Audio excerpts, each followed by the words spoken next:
Good afternoon everybody, Calm Biker here. Just on a last minute, last of the light ride on Mother's Day. Been to see my mother, been to see Mrs. C's mother. And the weather's nice, which is weird.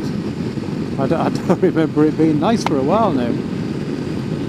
But it is, so can't miss the chance, can I?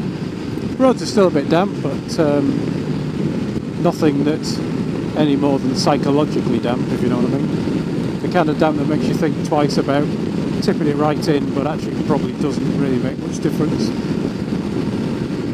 But yeah, it's lovely. Bit of wind, as you can see from the old turbine spinning, generating electricity for when I get my electric bike. Joking aside, I'd love an electric bike. I do think it's the future, but unfortunately not quite the present. Though they do say they've got some new battery technology that they reckon's good for an extra 50% range. So that could mean 300 miles, 350 miles on a tank of electricity, which would be quite cool.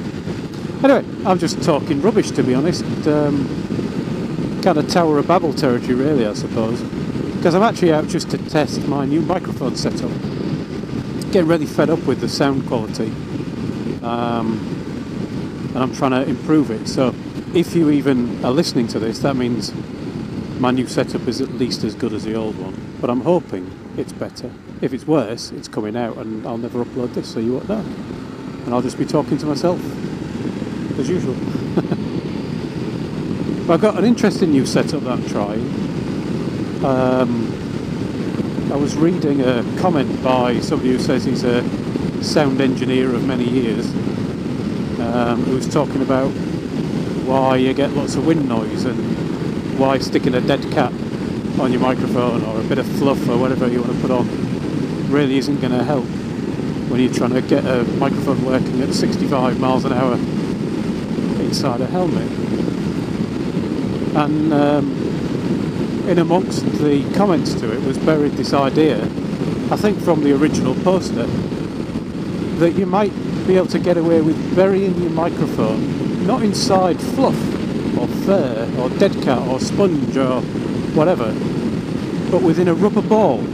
So I bought me some rubber balls from Asda, 16 of them, and I've used one of them, drilled a hole through it, so the microphone is now embedded very deeply in a rubber ball. So hopefully that works. We'll see, or we'll hear, and then I'll know. And as I say, if this is up, it maybe worked, and if so, maybe I'll do a little video showing the magic of rubber balls. I've also got 15 left, so God, imagine the competition. 15 winners, each winning a rubber ball. It's probably actually worth less than the postage it would cost to post it anyway, so maybe not. While I was out with Mrs. C's parents, I was talking to Mrs. C's dad about various things to do with driving, riding a motorbike and cycling and all that kind of thing. He has much different views to me on cycling, but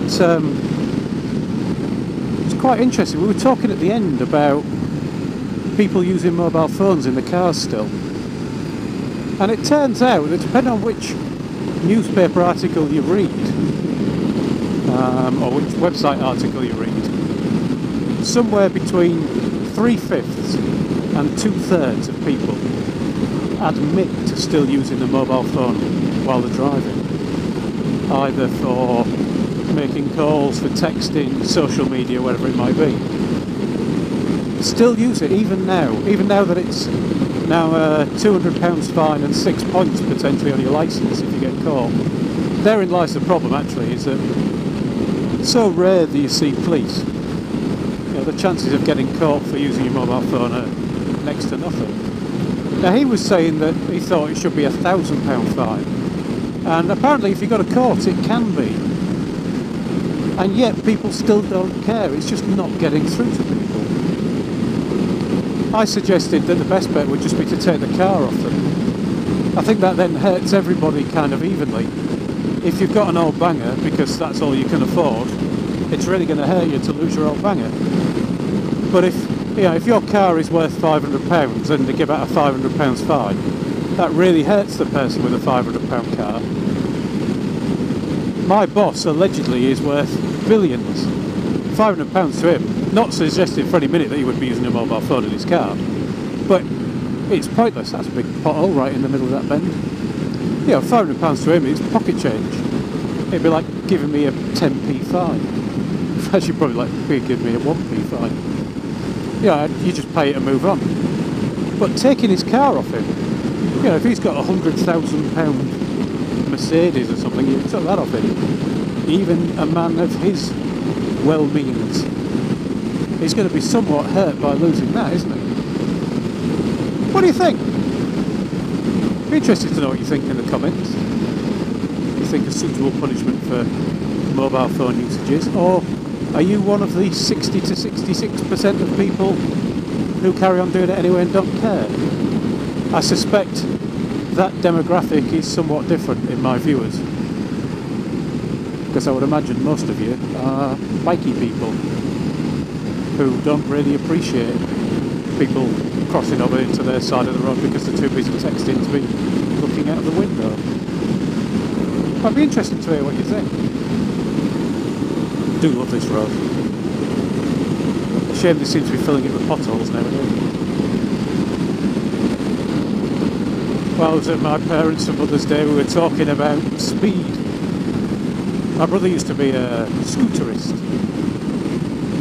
He was into his mod music and ska music and northern soul and all that. He's a few years older than me. And he had a Lambretta and a couple of Vespas.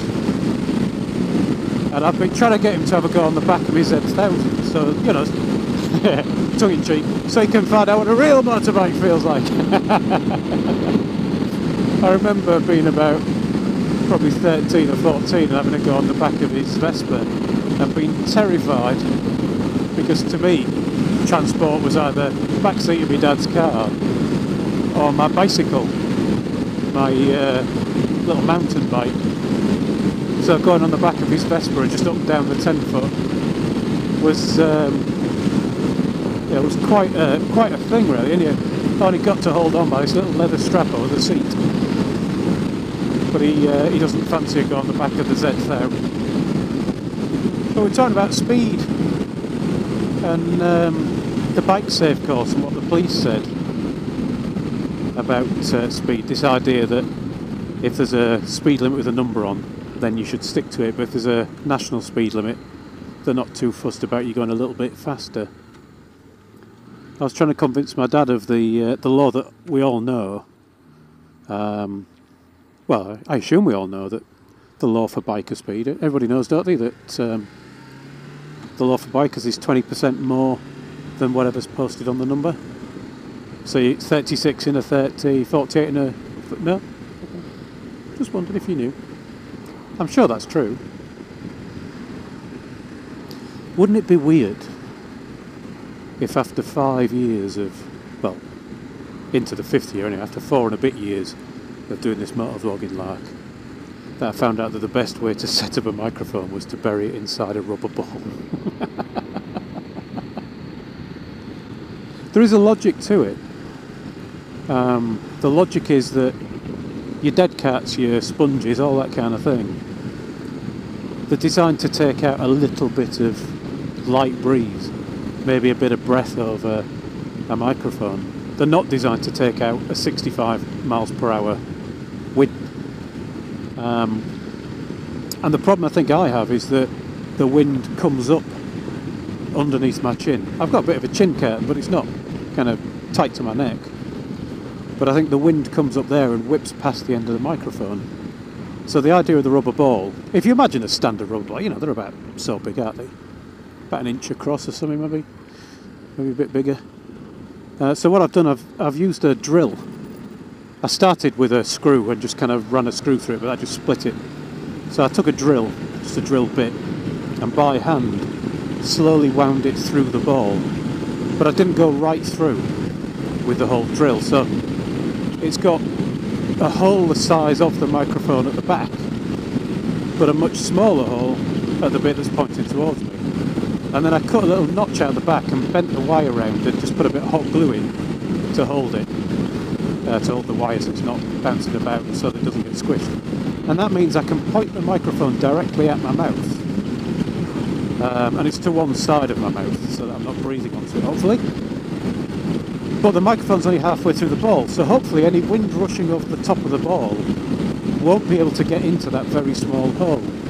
Definitely on a babble point, but that's a mini. I feel sorry for people under the age to know what a mini should look like, but it ain't that. And I'm sure that it's a very good car and everything.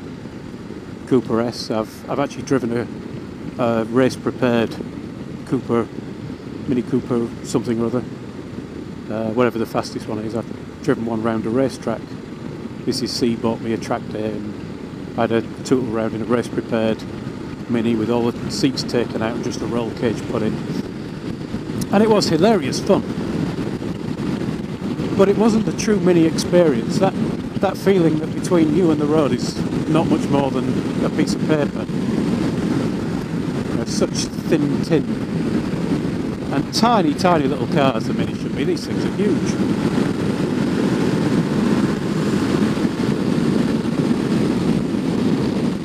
Got to get past him for the bends. I don't mind sitting behind him on a straight bit, but don't spoil me bend for me. Whee! I'm very hopeful that this is the end of the bad weather. The weather people think it's spring already because it's March, but the weather people are wrong. They just redefined it because they're lazy. But hopefully we're on the way. We can start getting some riding done. Maybe some vlogging done. Who knows? To think up some topics. Anyway, I'll shut up now, that's enough babbling. Thanks for watching everyone. Ride safe, and I'll talk to you all again soon.